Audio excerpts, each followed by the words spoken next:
शरीर की बुद्धि से प्राप्त किया गया ज्ञान इस शरीर के साथ ही छूट जाता है। आत्मा ज्ञान ही एक ऐसा ज्ञान है जो जन्मों जन्मों तक यात्रा करता है। मनुष्य जैसे जैसे बड़ा होता है वैसे वैसे हम अपने जीवन का उद्देश्य ही भूलने लगते हैं। सूक्ष्म शरीर भौतिक इंद्रियों से नहीं दिखता है। सूक्ष्म शरीर का अनुभव कभी भी बताया नहीं जा सकता, केवल अनुभव किया जा सकता है। ध्यान साधना में प्रगति के लिए पवित्र चित्त होना आवश्यक होता है।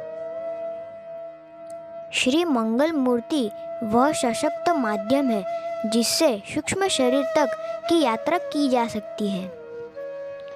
स्थूल शरीर तो केवल माध्यम है सूक्ष्म शरीर का, इसलिए सूक्ष्म शरीर से जुड़े। सूक्ष्म शरीर से ही सभी को आत्म साक्षात्कार प्राप्त हुआ है। ध्यान मूलम गुरुमूर्ति, गुरुमूर्ति के दर्शन से ही ध्यान लग जाता है। ध्यान मूलम गुरुमूर्ति, गुरुमूर्ति के सामने ध्यान करना नहीं पड़ता, हम ध्यान में चले जाते हैं क्योंकि कर्ता ही समाप्त हो जाता है। ध्यान मूलम गुरुमूर्ति, गुरुमूर्ति हमें सूक्ष्म शरीर से मिलवाती है जो शाश्वत है और रहेगा। अपनी माँ से ऐसा कभी व्यवहार न करें जो माँ के गुजर जाने के बाद आपकी आत्मग्लानि का कारण बने।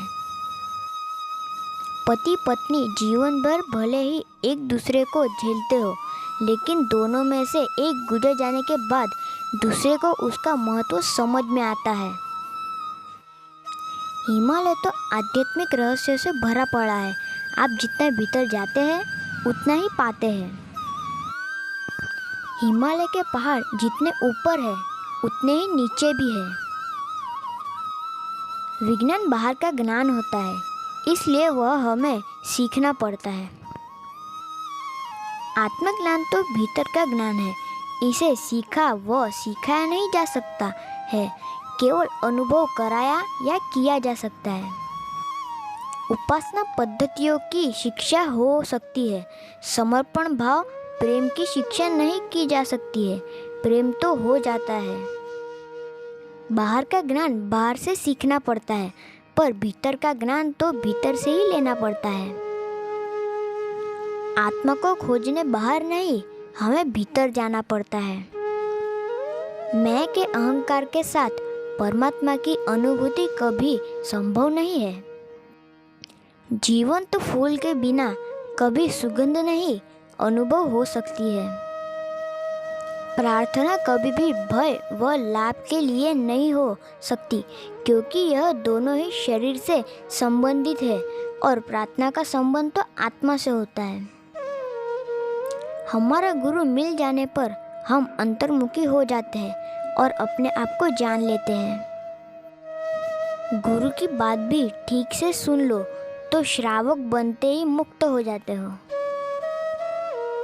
शरीर भाव सदैव हमारा मैं का भाव बढ़ाता है और हमारी सहनशीलता की शक्ति कम करता है। शंका करना शरीर भाव के कारण ही होता है। आपने अपने जीवन में किसी से भी धोखा खाया तो भी चलेगा, पर आप किसी को धोखा मत दें।